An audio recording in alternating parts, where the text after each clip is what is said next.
hello all. My name is Jonte, and welcome back to another episode of Not Another IG Model. Of course, if you are returning, thank you for coming back. Welcome back. And if it is your first time, of course, don't forget to hit the subscribe button. Now, it has been a busy week, and I do want to kind of just have a more structured format to my episodes. So today we will be talking about new music, of course, Cardi B. We will be talking about why you should not be at Six Flags. This is clearly not the year for Six Flags. And of course, an update on all my fellow Wakandians out there. So sit back, relax, and let's get started. So, new music. This has been a really good 2 weeks. But most recently, Cardi B's Invasion of Privacy came out, and I really like it. Like, I like it. I love the song with Chance the Rapper. I'm obsessed with the song with YG. I think it's a really good project. I feel like a lot of people, when projects come out and certain artists announce that they're coming out with stuff, they have the incorrect expectation. So I didn't expect to get Rhapsody when I found out Invasion of Privacy was coming out. And I think that's why, one, if you at this point do not like Cardi B, do not like, what she's doing, how she's moving around here, then I really feel like you're a hater. Because, I mean, come on. Like, I just think you're a hater. I mean, I think the project is good. I think she's been herself, her genuine self, which a lot of people aren't. So that alone is like super relatable. But anyway, I think the album is really good. And I really feel like it's giving me what I expected. I expected her to get out there and give it to him. And that's what she did. I expected to have club hits. That's what I got. I expected to have those hits where I'm just rocking in the car, or I'm putting it on my makeup playlist, so I'm getting ready. That's what I expected. That's what I got. I think she did very well. I mean, yeah, she had people writing for her. Everybody have a team. Like, I don't think it's a problem with it. At the end of the day, I wanted a good project, and I feel like that is what we got. I think it's really good. It's already gone gold. I think she's the first female rapper to go gold in a day. So, I mean, it's all about support. Like, if it's trash, I would say, oh man, I was expecting a club, I was expecting these club hits. I didn't get it. I was expecting something to add to my makeup playlist. I didn't get it. If it's trash, I don't mind saying it's trash. I wouldn't mind saying I'm disappointed, but I wasn't. And it's good. So, I mean, to each his own. A lot of, I feel like whenever it's hype behind somebody, it's always going to be people that no matter what comes out, they're just going to be like, oh, it's not good. Oh, it's this. Oh, it's that. Oh, it's that. Oh, it's that. And those are the people that, those are the people that you went to school with that they were kind of around, but nobody really liked. But when they would come around, it would kind of like change the mood. Like, people who like walk into a room, like the room be lively and energetic, laughing, chilling, vibing. And then that one person walks into the room and everybody just like, those are the people who are just never satisfied, who just always have something to say. And those are just the people that are ridiculous. So you'll always have those people. I think it's a good project. And I think it's so funny how I'm just, on Instagram, it's like, oh yeah, Cardi B came out. These girls about to have all the Instagram captions. Yes. Yes, we are. We will have the captions. We will have the one-liners. We will have the pictures. And we now have the lyrics to go with the pictures, to go with the captions, to go with the mood, to go with the vibe, to go with the vision. We will. But let's not get it confused. We know Cardi came out. We're in this Cardi moment right now. But let's not forget, a couple days ago, Drake put a picture out and was like, studio hours under my eyes, bags under his eyes. So with that being said, we know that Drake is coming out with a project. And we know damn well that all you men out there are going to be downloading that, tuning into that, and getting your damn captions together for your raggedy ass pictures with the same post. Let me tell y'all something. I don't know what class every man went to that told y'all that the only pose that y'all can have is Let me tell y'all something. Every dude has the hands over wrist. It's either relaxed hand over wrist like this, firm hand over wrist like this, or sometimes the lazy one, depending on the accessories that man has, he may hit you with one of these. Maybe ball fist on both, maybe, you know, one like this. But it's always something like this. Sometimes they have the thumb out, sometimes they have the thumb behind. It's like, don't come for us. Like, yeah, we're gonna have our captions. Let us have our captions. But don't yappity. And you know, in 2 months when Drake drop his, that you gonna be having your captions with your Drake lines for your raggedy ass hand over wrist picture. Okay? We see you. We see you. We know what you're doing, and we're watching you. And don't talk if you're going to do the same thing in a few months, okay? So let us have our Cardi time. Y'all Drake time is coming. And I'm on the Drake board too. I'm definitely on the Drake train. I love Drake. I feel like he gives me emotions. He gives me different vibes. He gives me different moods. I'm here for Drake. And honestly, I thought Drake could do no wrong until I saw him with that Wet Wavy in the Migos video. I thought he could do no wrong. Now I know that man can do no wrong. Because if there's a part of you that doesn't appreciate the wet and wavy bob that Drake had in the Migos video, you're the type of negativity that I don't need in my life. All right, so next topic is, what the hell is Six Flags putting in the damn funnel cake batter? Huh? What they putting in that batter, that funnel cake? Why is everybody going to Six Flags acting a damn fool? Upset, mad. I am the happiest I've ever been at an amusement park. It don't even have to be Six Flags. It could be Busch Gardens. It could be King's Dominion. It can be the fair. You got good food. You got candy. You got funnel cakes. You got games. You got nice sun. You got good weather. You got a fun time. But if you are Black China or Boosie Boo, I mean, clearly Six Flags not the place for you. If you all did not know, Boosie had a little incident at Six Flags with his kids. I guess they was taking too slow to start the ride. He was waiting too long. I don't really know what happened, but he done cussed the people out, snatched his kids off the ride. Boom. Now, that's just a small incident compared to Black China showing her ass literally at Six Flags. I guess somebody came up and touched Baby Dream, and she just like lost it, which I can understand. I feel like that's super disrespectful to go up to somebody's child and touch somebody's child. That is very disrespectful. It's very invasive. It's very rude. It's just like, everybody has a bubble. You have a bubble, I have a bubble, he, she, them have a bubble. Babies have two bubbles. Their own bubble, and then the bubble of people who are protecting them. So I can understand why she was upset. I can understand why she reacted that way. I definitely would have had the same reaction. But it's still funny, you know? She had like a little play stroller. First of all, Black China was at an amusement park in an all-white onesie.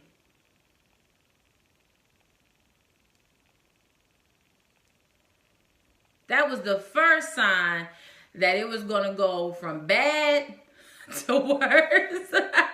From bad to worse. Okay, you in a white onesie. 2, you had too many kids in the party. Too many kids means too much responsibility divided in too many places. You got Baby Dream.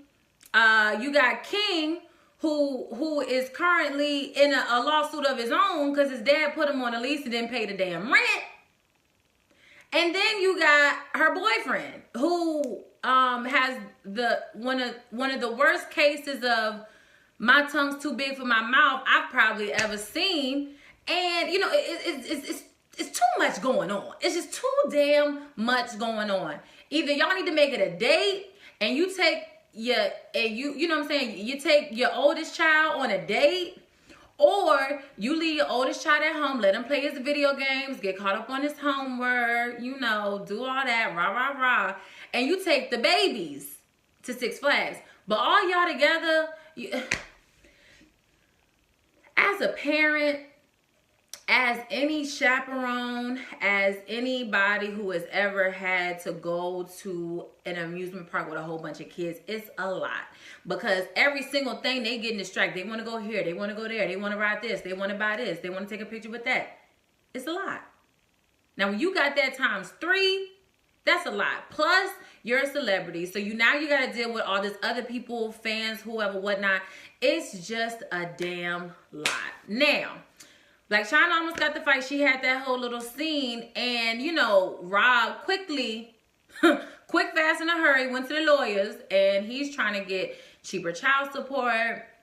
They're supposedly afraid of her temper around the baby. But I mean, you knew she had a temper. I hate, what I don't like is when people know somebody, and it's like, when I'm with you, and I know that you have these flaws, it's okay. But the second we not together, or the second we not cool no more, now those flaws that you were perfectly fine with accepting while we was together, while we was cool, now we're just like, oh my God, how could she? Like, if I have an attitude, no, let's not do that one. Let's say I got a smart mouth. When you meet me, I have a smart mouth. When we cool, I have a smart mouth. We in a relationship, I got a smart mouth. I've had a smart mouth from the second I knew you. If you didn't know nothing else, you knew I had a smart mouth. So now we fall out, we not friends no more, or we decide to go our separate ways, we break up, we not in a relationship no more, and I say something, you be like, oh my gosh, she's so negative, oh my gosh, she has the worst mouth, oh my gosh, she's so rude, she's so this, she's so that, like, I just can't be around, like, da-da-da-da, da-da-da-da. I don't nobody want to hear that, because your ass is fine with my smart ass mouth when we was cool. My smart mouth was no problem when we was in a relationship. So now that is the opposite. Don't try to take something that you were just fine with accepting and now try to throw it back at me. Like, y'all knew Chyna had attitude. Y'all knew where she was from. Y'all done met her mama. She done blanked on y'all before. Like, this ain't nothing new. This ain't a surprise. This ain't a shock.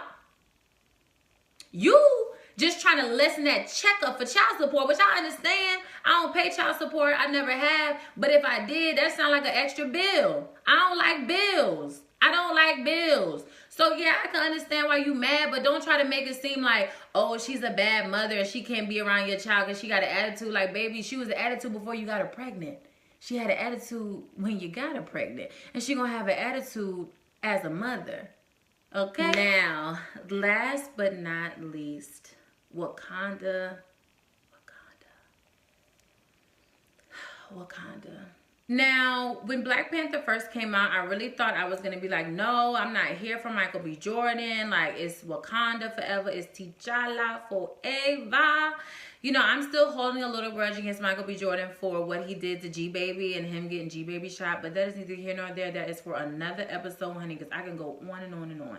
Anyway, but, you know, watching the movie, I realized that it was, the perspective showed on both sides was displayed so well, because we are Michael B. Jordan. We are the millions of the Michael B. Jordans who are here suffering, getting killed, really struggling for that type of elevation that, you know, Wakanda was on. So I could see both sides. I could definitely relate to both sides, and I feel like that's what made the movie so great. I have just a natural, to me, watching movies, I naturally like side with the bad guy, because I feel like they're always so misunderstood, and they always like just reach their breaking point, and then like the villain that we see is them just trying to get revenge on a wrong that was done to them, or just like kind of reacting to a hurt that they experienced.